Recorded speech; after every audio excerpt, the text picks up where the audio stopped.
Should you learn from a high school dropout how to make your customer experience better? Stay tuned and find out.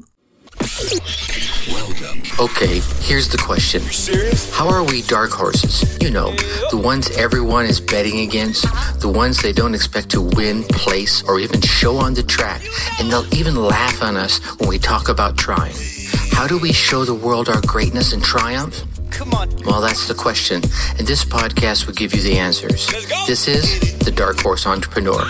My name is Tracy Brinkman. And push it up. What is up? What is up? What is up, my dark horse friends and family? Welcome back to your weekly dose of customer experience learning. I'm your dark horse host, Tracy Brinkman. And you? Well, that is infinitely more important. You are a driven entrepreneur or a business owner or hoping to be one soon. Either way, you're here because you're ready to start, restart, kickstart, and just start leveling up with some great marketing, personal, or business tips and results in order to build that beautiful business of yours into the empire it absolutely deserves to be. That's why I'm here bringing you another big episode today. Today, Edgar Blazona shares a wealth of information on trusting yourself, how the experience shouldn't suck, easing out of norms, showing them you mean business, and it's not about being the best, it's about you got to find that out a little bit later.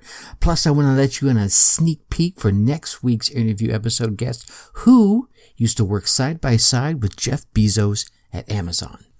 As per usual, the Dark Horse Corrals are chock full of personal, business, and marketing GOLD spilling from every corner of the Dark Horse Entrepreneur HQ.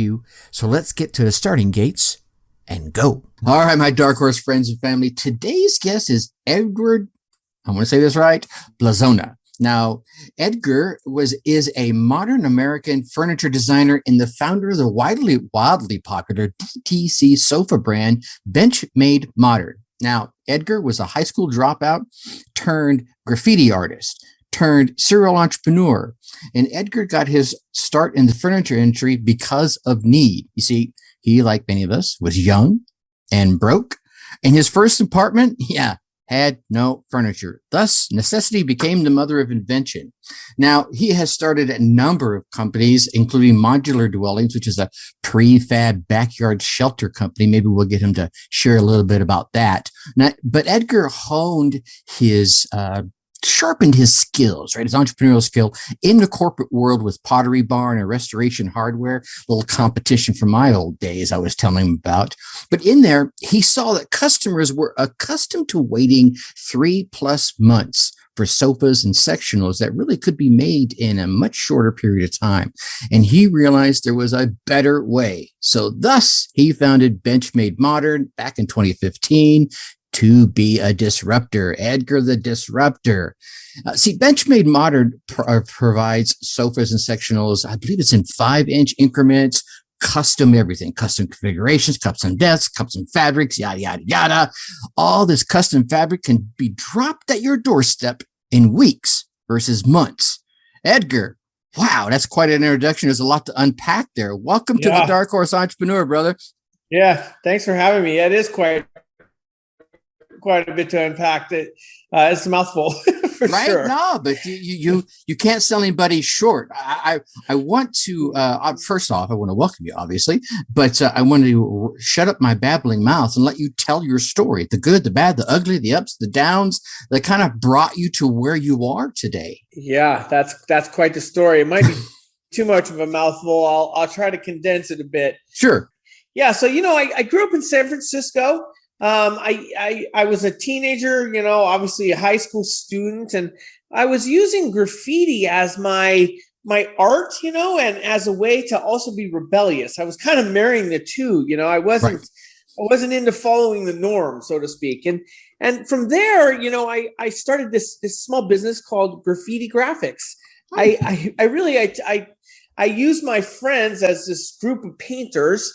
And I wasn't the best graffiti artist, but I could sell, right? And so I started selling this, endeavor that we were doing, this crew of artists. And I would go to stores and I would say, hey, we'll paint your walls for, $300. And if you buy the paint, and you can imagine it was quite the sale to get people to take these young kids, these, hoodlums, and allow them to paint your walls. And we painted, clubs and for bands and, Lollapalooza concert series and all nice. these big things. And it really was like kind of the start of my entrepreneurship. And then later on, I left high school, and looking back on it, I don't know if it was the right decision or not. But I left high school. I wasn't learning anymore. I just was kind of in this space of just going to school. And frankly, I wasn't doing a very good job of school. And so I learned and I learned to trust myself. And so I dropped out of school. My senior year. Who does that? And looking back at it as an adult now, I think, did you? Yeah, really? Yeah. Well, look at us now, right? But we had to have a lot of trust in ourselves, right? We 100%. had to have, I always knew I wanted to be something. So for me, dropping out of high school wasn't, I'm just going to be a flunky the rest of my life, right? I wanted to continue growing and building what, the things that I wanted to do, these dreams that I had. And gosh, I had my first apartment, and I had a car. I had a car 2 years before I was even had a license. I had this secret car parked up the street, and so I had plans. I was ready, but I didn't have any furniture, right? And so I started to build some furniture. I started to make it myself. I couldn't afford anything. Mm-hmm. You might. Some of those retailers back then, it was Z Gallery, right? That was the place. I'm sure you remember that name, right? Yep. And they had modern stuff. And so I kind of made my own Z Gallery stuff. And I ended up selling it at a gallery. I made $400. It felt like more money I'd ever seen in my life all in one chunk. And honestly, I've been in furniture ever since. Nice.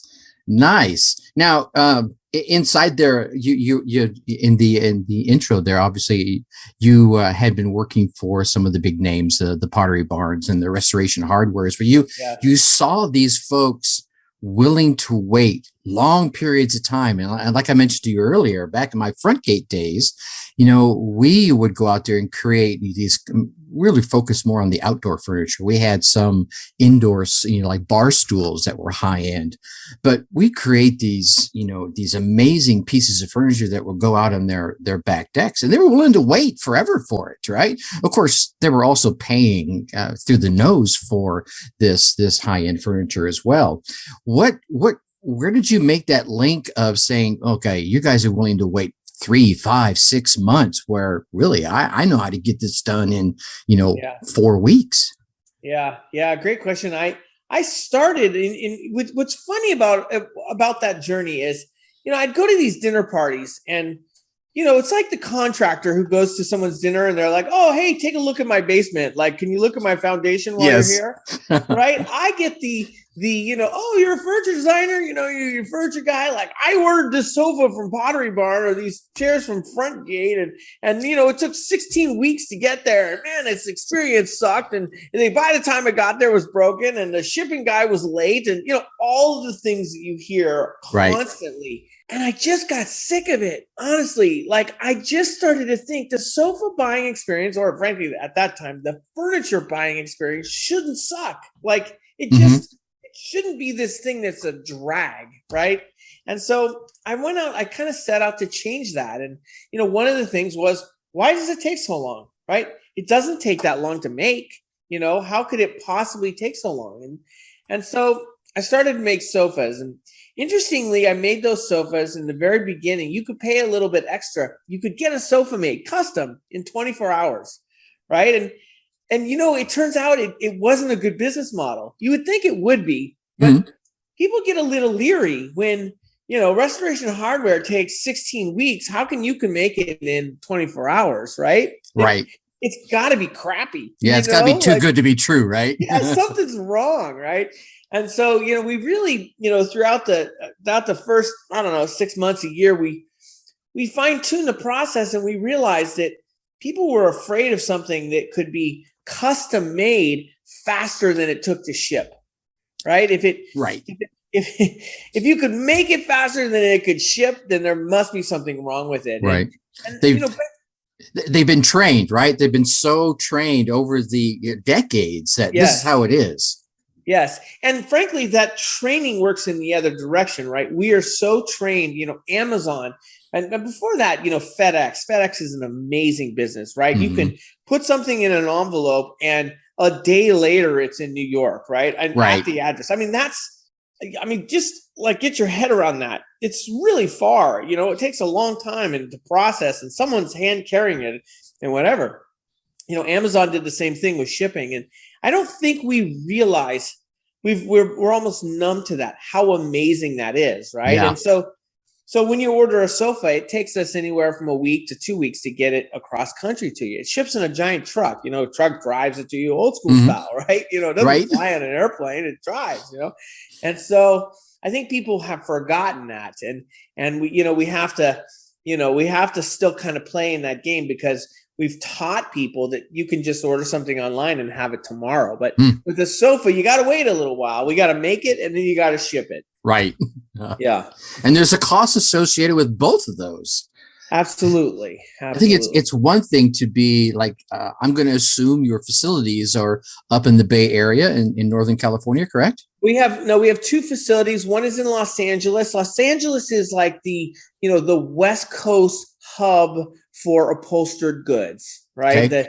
There's the suppliers are there. There's lots of labor. My first factory that I ever built, I built it very specifically in Los Angeles because it was close to me in the Bay Area, something that I could manage, but still had the labor. So, okay, we have all these tricks and whatnot that we're doing, kind of behind the scenes and all that. But the real thing is upholstery is an old world technique, right?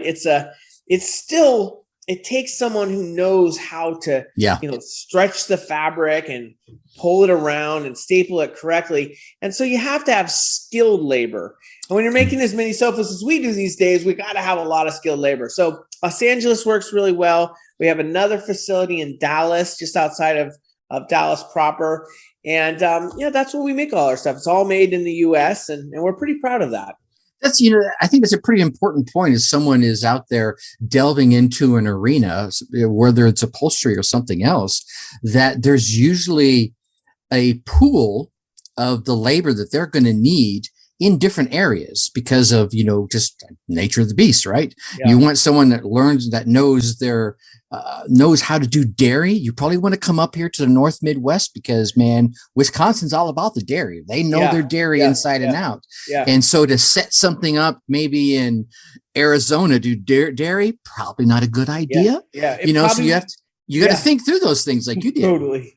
It wouldn't be a good idea for me to set up an upholstery place in Wisconsin, and, to think of that too. That's something when you're setting up your business, it's something to think about, right? Because not only do you have to have labor, but in our case, we have to have materials, right? Foam is a big, important part of a sofa. And, you can't be shipping your foam from LA, to Wisconsin and expect to have a reasonably priced, product at the end. Not going to happen. Yeah. Not going to happen. I know there's with the events of the past couple of years, one of the companies I work with, they do a lot of trucking of paper goods. Toilet paper is one of the things, as well as foam goods. And it's a very thin margin that they have in there. So having to truck it from one facility, even though they have a facility in Dallas and one in Houston, just moving that far. It eats into their profits significantly. So they're like, we would rather store it. You got to think of all these little moving pieces, especially in the brick and mortar. In the online specific arena, a little different, but certainly if you're having an end product such as a couch, you definitely want to weigh those facts. That reminds me of another thing, and I'm a little bit of experience in this, but I want to hear your perspective. Someone goes to buy a $700 to $1,200, bar stool, right? Or in your case, a couch. And I don't know your price ranges of your couches. I'm sure they vary. Without ever seeing it, well, they see it. They see a picture of it. But we all know sometimes it's not quite the same. Without ever really touching it, how do you get them over that hump? Yeah, great question. So, for us, it's all about the experience, right? We're trying to build an experience. Our sofas are, anywhere from say $3,000, for a standard size sofa to 5,000 to 7,000 for a sectional, right? Mm-hmm. I mean, they're not inexpensive to say the least. They're very good quality, right? And so how do I show you, how do I convince you that it's good quality? I have a lot of little tricks. One trick is I send you this big giant box of swatches. Mm-hmm. I very intentionally send that second day air, right? It's expensive. It's this like 12 by 12 box. It's got 100 swatches in it. They're 4 by 4 inch panels. They're big, and it's not a cheap thing, but it's doing two things. One, it's showing our fabric, right?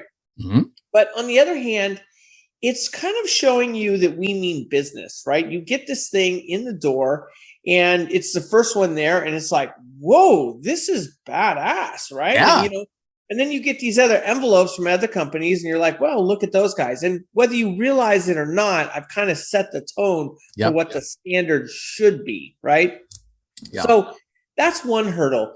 And then another step within that process is we talk about the funnel, right? That's a big marketing lingo for you. Start up here, this big group of people, you come to the site, you're at the top, and then I'm driving you down till you get to the sale, right? Right. The swatch process is somewhere in the top, then a little bit lower after you've shopped around. It's a long consideration period, right? It takes like 2-3 weeks, something like that for customers to purchase, right? To become comfortable. That's a lot of time when they can come and go, right? Yeah. They leave to another site. Some other one sells them on something. So our whole focus is this quality piece, right? How do we convey that without you really kind of knowing that, right? And another process we have is you can hit the print button. We'll send you a full scale drawing of your custom sofa to roll out on the floor.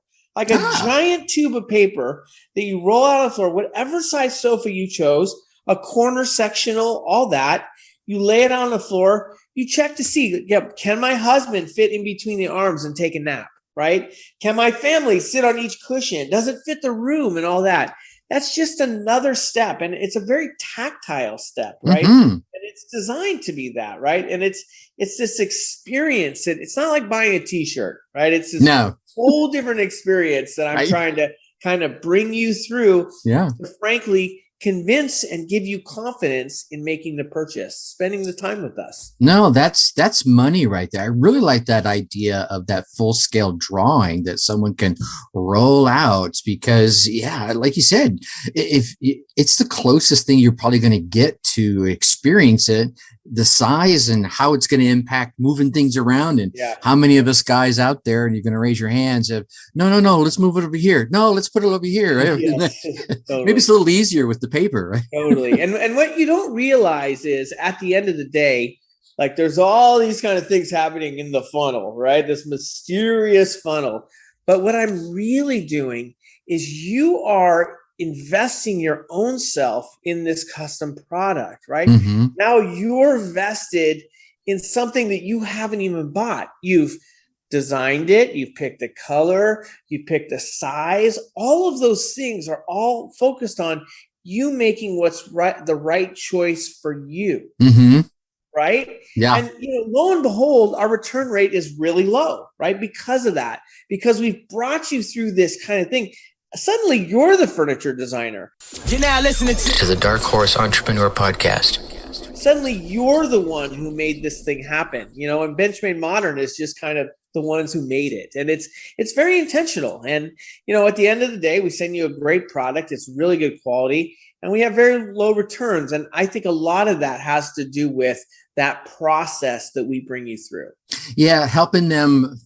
Well, they're pretty much selling themselves, right? Because they're going like now. You mentioned they become the designer. Is there a tool in your process where they can kind of quote? I'm using air quotes here for those that are listening to the podcast. That they design their own furniture, or do they select kind of modes and? Yeah, honestly, I think all that stuff's kind of cheesy, to be honest. Okay, right? go ahead. And I think it's cheesy in a way because it doesn't really work very well. You're holding up the iPad, it's flipping and turning and, you're losing connection and it's putting another color. The quality isn't very good. So that's why I've kind of reverted back to a non, you know, a non like, gosh, I don't know, tech way of doing it, right? You're taking a fabric. Is this right? So when I mean they design it, everything is in 5-inch increments. So they're building this sofa in 5-inch increments. We've got every shape and every size. They're going online. They're seeing if that's the right sofa for them and so on. Then they get the fabric. Then they get this drawing. And by then they've decided if it's the right thing. Yeah. Nothing has crashed along the way. Nothing is, you can drag this slider around our site. You can see the sofa expand and contract. That shows you how many cushions there are, right? If I go from 90 inches to 95 inches, it suddenly goes from a 2-seat sofa to a 3-seat sofa, right? So there's a little bit of what you're talking about. Sure. But we're not doing augmented reality. We're not doing any of that stuff. That's cool, though. Our customers are like 40 or, in their 40s, 50s. They don't augmented reality. They don't want that.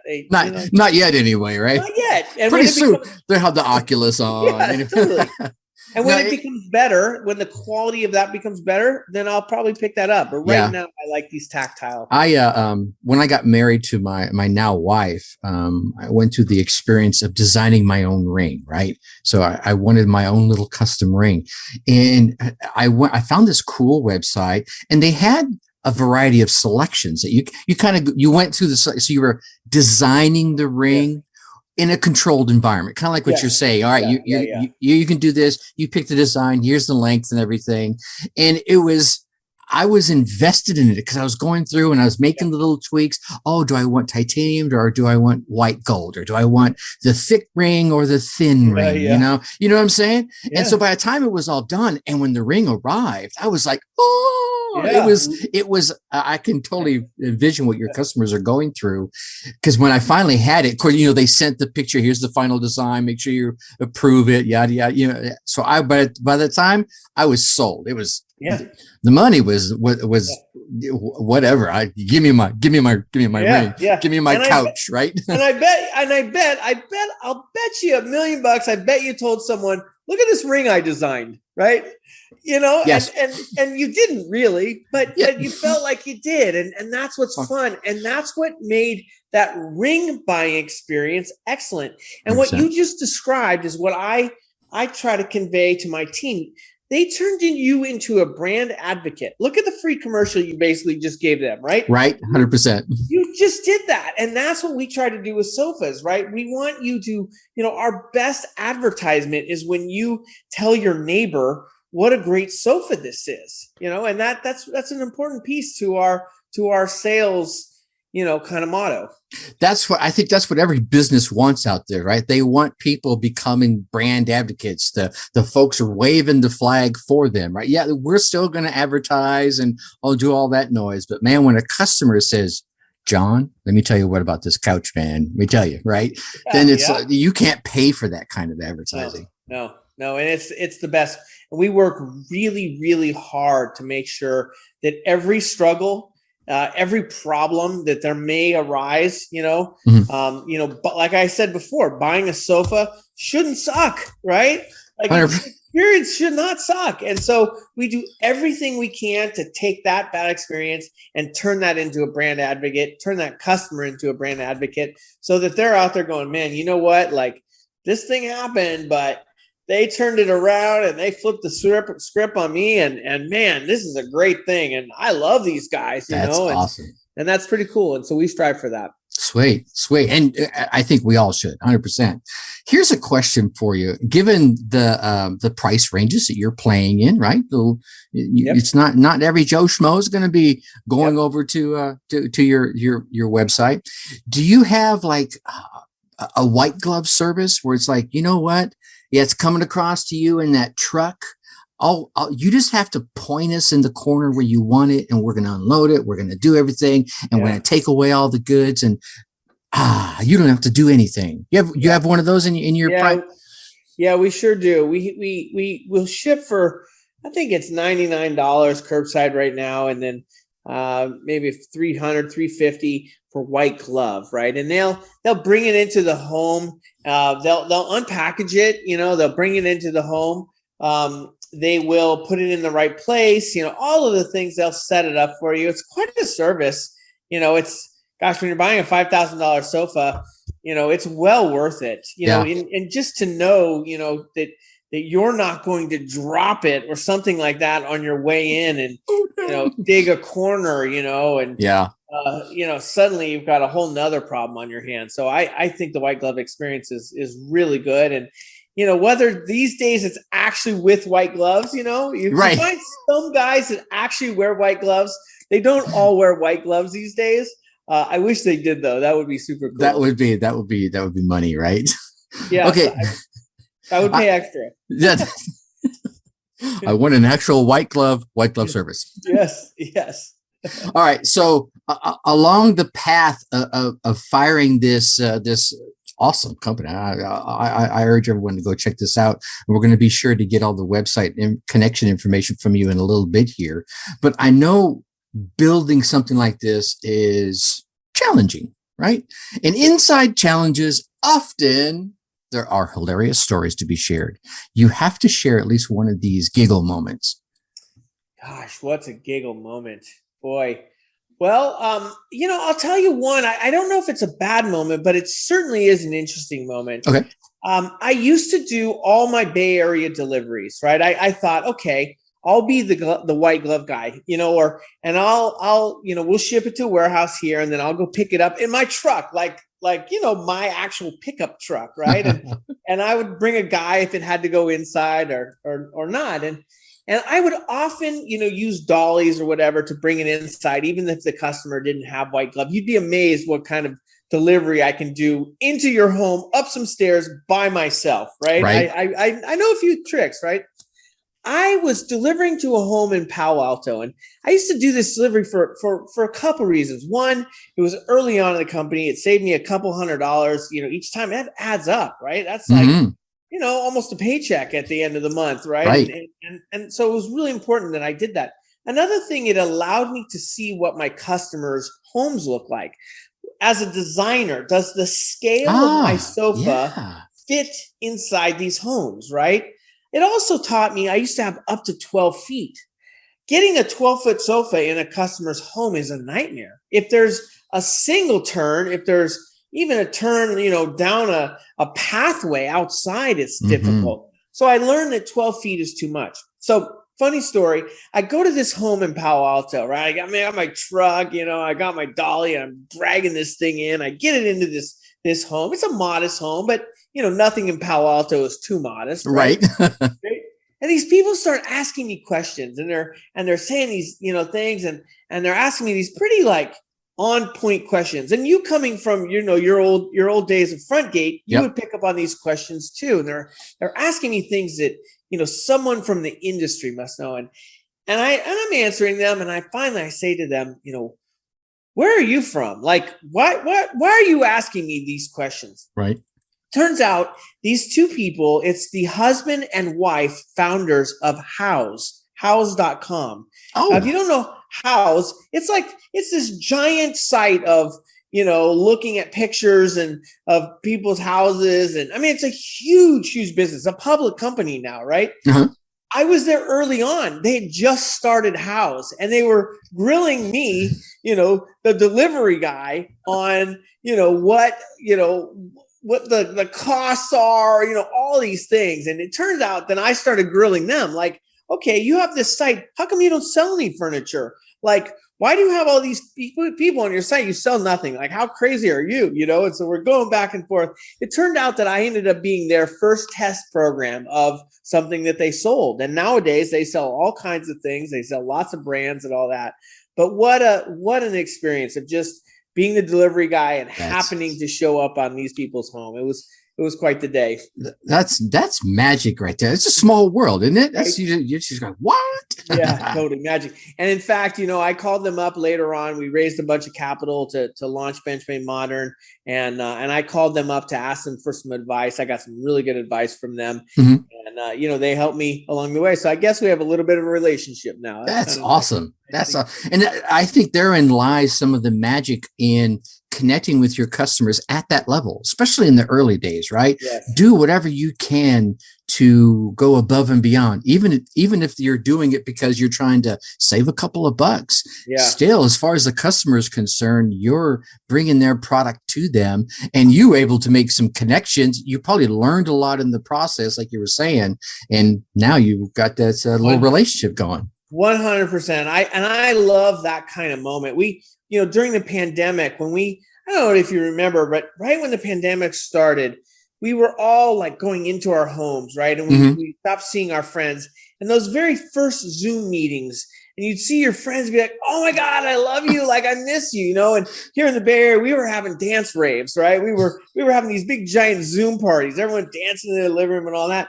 And it dawned on me that what we really need for our company is a little bit more face-to-face, right? So I started doing Ask Edgars. And it was this button you could push on our site, and you could ask Edgar any question, right?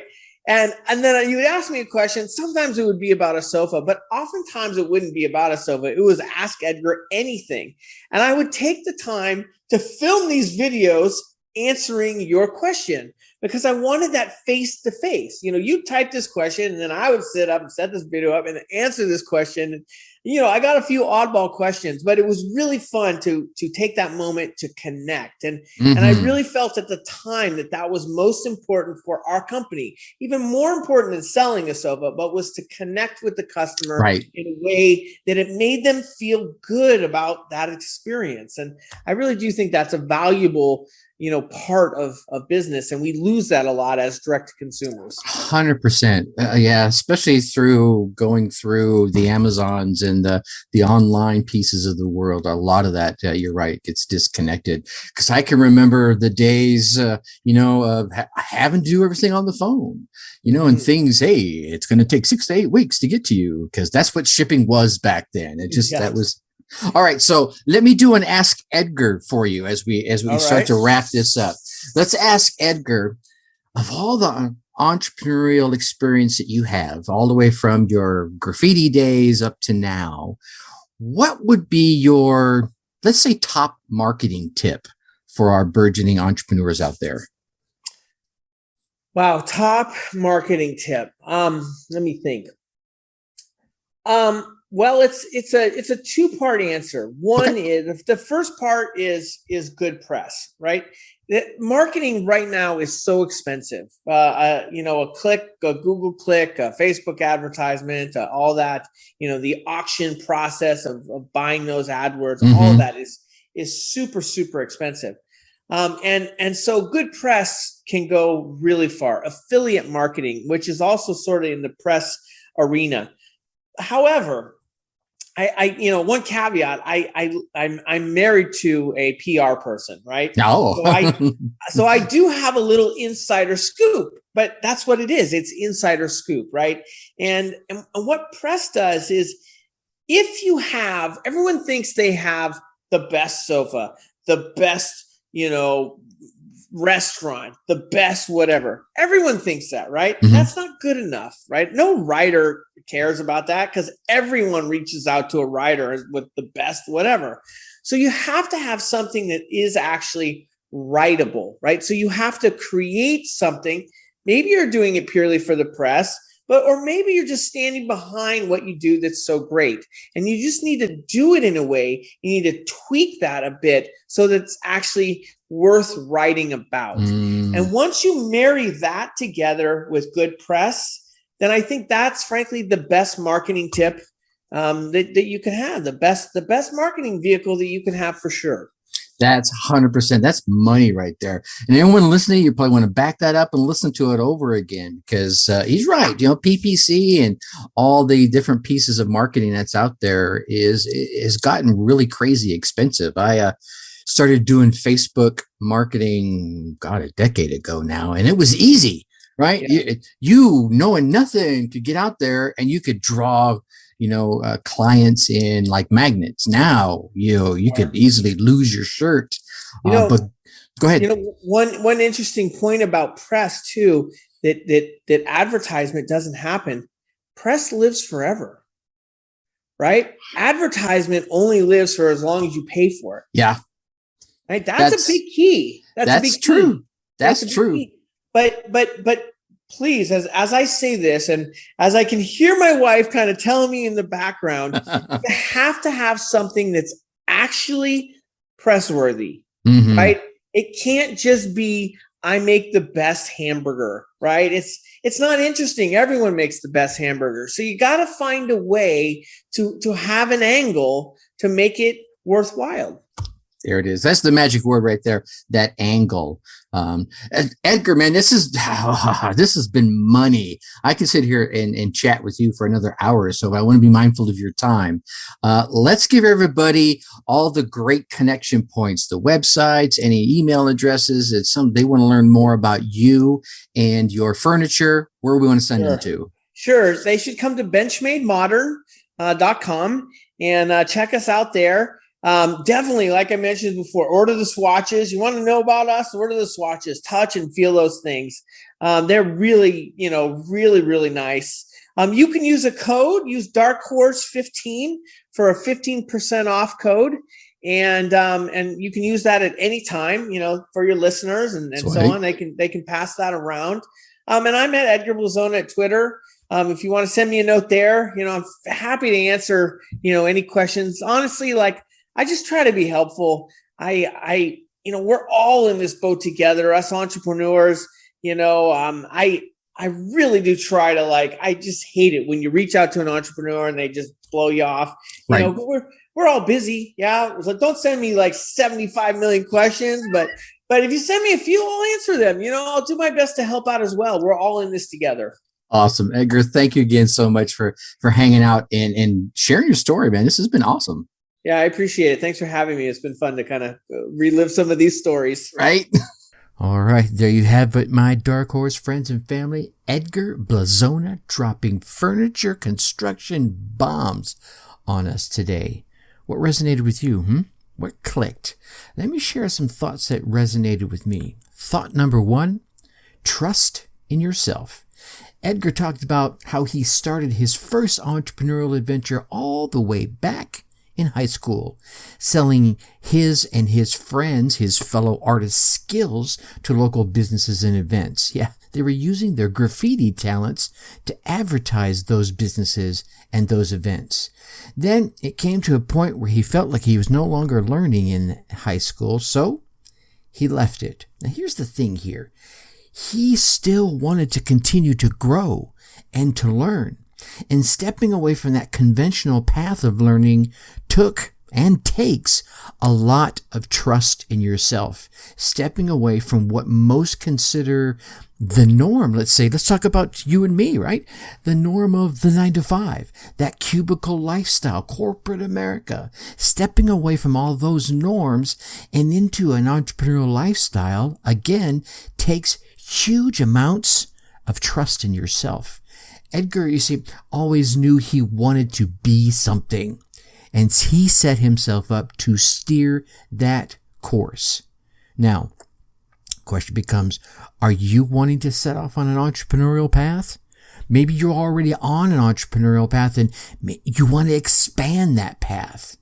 All of these require that you have trust in yourself, have trust in your abilities, have trust in your skills, have trust in your knowledge, or at least your ability to gather the knowledge. And how can you build trust in yourself? How can you foster that trust within yourself? Well, here, let me give you a few quick ways that you can foster that trust. 6 little tips here for you, right? I could probably do a whole episode on this, but I'm going to drop them right here for you in this episode. Number 1, be yourself. Yeah, right. Oh God, Tracy, you say that all the time. Yeah, you kind of knew I was going to say that this time, didn't you? Right? Be yourself, who you truly are at your core, and your ability to trust yourself is going to explode. It's going to grow exponentially. You see, it's when you put up those plastic faces, those facades, those fake faces, that's when you distrust yourself. Why? Well, because you're being distrustful with others, to those around you. So you're distrusting yourself because you're probably thinking, well, I can't be the real me. Just be you. All right. Number 2, set reasonable goals. Look, You already probably know my high standards, my high regard for setting goals so that you are driven in the right direction consistently. But if you set a goal that you know in your heart is unattainable, then you're setting yourself up for failure. That's I'm just going to say it like it is, right? I'm not saying, and here on the flip side of that, I'm not saying you need to set these weak-ass easy goals either. You need to stretch. You need to put at least your toe out of your comfort zone. But I don't want you to go out there and saying that you're going to jump the Grand Canyon next week when you can't even step across the gutter today. All right? Number 3, be kind to yourself. Now, here's the thing. I know you're great at some things. I know you're really good at others. And let's be honest, there's probably a few that you kind of suck at. Don't go out there and beat yourself up because you're not great or perfect at everything. Be kind to yourself and keep on making those little improvements along the way. Number 4, build on your strengths. And as I just said, I know you're great at some things. You know you're great at some things. Well, then damn well get out there and leverage that greatness you already have. Stop fretting all the time about what you're not perfect at and use what you're already good or even great at and build from there. Number 5, spend time with you. Get comfortable with being and trusting you. Here's the deal. When you do not trust in you, you will not be able to take the time to look inward at you, to improve you. Here's what you're going to find yourself doing. You're going to find yourself busying yourself with more mindless and maybe even menial activities that are all outside of you, pointed at other folks. Okay? You need to pull away from that habit and begin to look at the man or the woman in the mirror and be patient as you begin to look inward and make those improvements. All right, last but not least, number 6, be decisive. Just that fast. Review all the facts and info that you have at your fingertips and make a choice. Now, if you truly feel you need more info, then set a timeline, set a deadline, say tomorrow, the next day, a day, a week, or 2, and then gather that info and make a decision. And here's the next thing, stick to it. Make that decision and stick to it. You will build trust in yourself by breaking the habit of overanalyzing and even questioning your decisions. Next time you make a choice, stick with it. Even if you find out in the end that it turns out it wasn't really the best choice. Learn from it. Move on. Bygones. And for those of you who've watched Ally McBeal, you just chuckled a little bit. See, there's really no use in beating yourself up over a decision you've already made. It's already done. All you can do is learn from the results and make a better decision next time. Wow, almost seems like that was all of it right there. But now this is thought number 2. The experience shouldn't suck. Edgar was watching customers in his industry go through this long waiting periods as well as cumbersome processes just to get something as simple as a piece of furniture picked out and delivered to their home. And I say simple because I've been in the industry and it's not as difficult as many might think to create a fine piece of furniture. He, however, Edgar, was bold enough to realize that even though everyone was willing to wait, they were willing to jump through all these cumbersome hoops, they didn't have to, nor should they have to. The customer experience should not suck. Come on, let's think about it. We've all been through some buying experience when you thought either out loud or at least in your head, holy shit, this does not have to be so damn difficult, right? Now, let's flip that moment on its head and think about it as an entrepreneur. Have you taken that same magnifying glass to the buying experience of your prospect or your client, that the one that they're going through right now? Now, I'm not talking about did you do it when you first set it up. I'm talking about have you done it recently? Because here's the thing, perhaps when you first set up the experience, you set up the best possible experience available to you with the resources you had available to you at that time. But what about today? Tomorrow, next month? How could you make it easier, smoother, smarter, faster, more reliable, more intuitive? How can you make it so right and harmonious for your customer to do business with you that not only do they want to come back, but they want to tell others. They want to go out there and say, oh my God, if you need X, you need to go to, insert your business name here, right? That, my friend, is the kind of advertising you cannot put a price tag on. Thought number 3, ease them out of and into norms. Edgar brought up a great point. In his industry, people were used to waiting not just weeks, but sometimes months to get a custom piece of furniture. And when he went to the market saying that he could build it in as little as 24 hours, he was met with, let's say, some resistance, right? The customers, the market was so trained on it takes months in order to get a custom piece of furniture that they looked at the quick turnaround as a loss of quality or, a scam, right? Now, on the flip side, if you can build it fast, why can't you get it to them fast? Like Amazon or FedEx. Well, because it has to travel via a different mode. This has to go via old school trucking. So there's a little time involved with that. And sadly, you can't just toss a large piece of furniture on a plane as easily as you can an Amazon box. So here's the question for you, my entrepreneurial friend. What norms are you facing in your industry?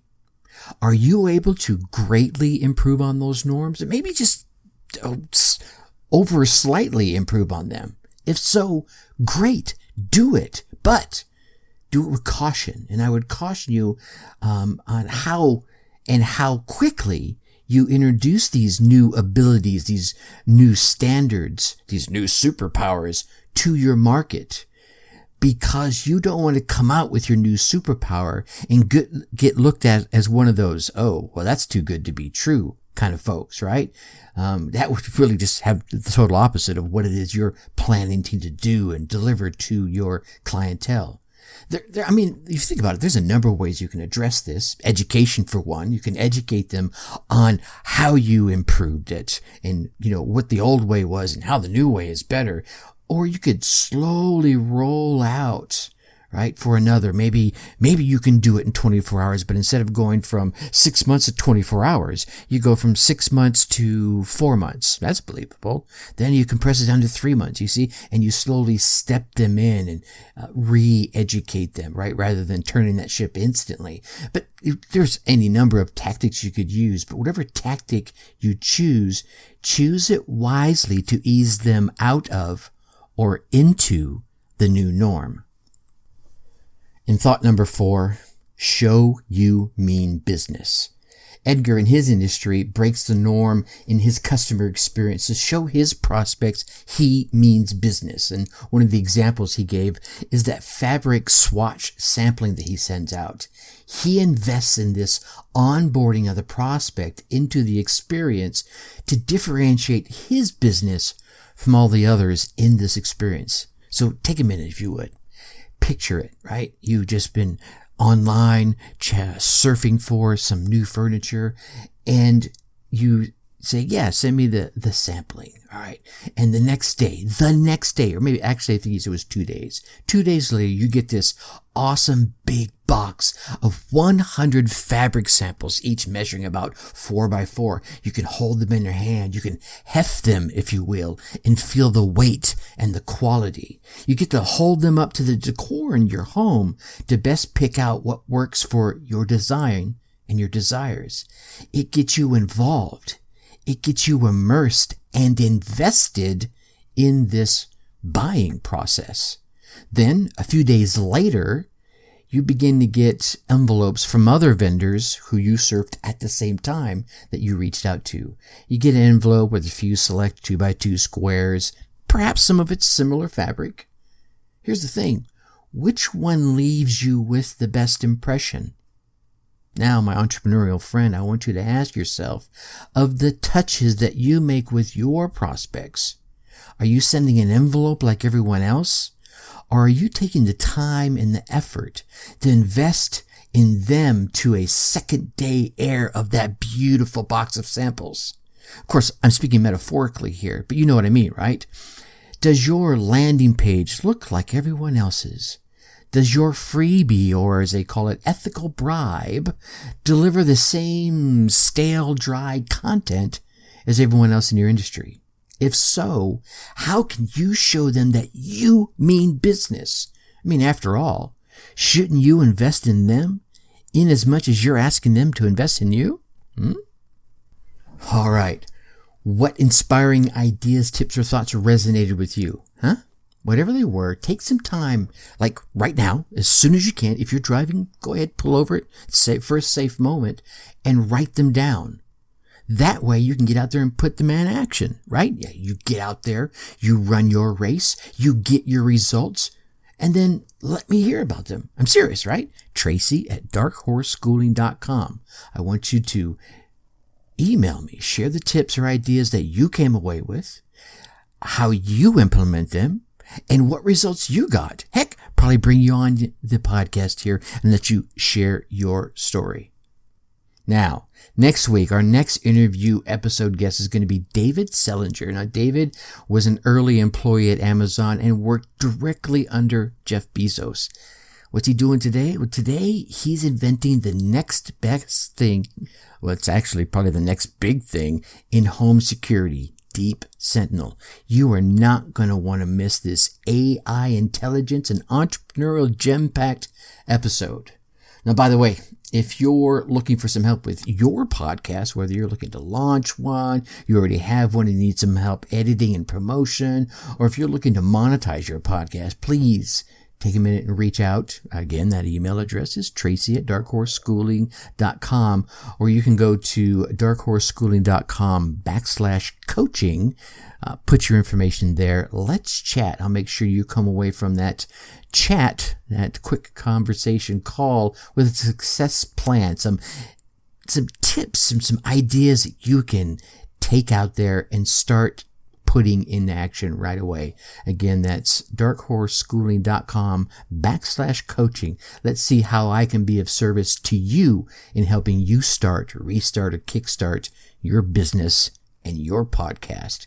Now, I know you want to keep getting all these valuable tips and inspirational stories from the amazing guests I'm lucky enough to bring on this show. So please go on down there, hit that subscribe button.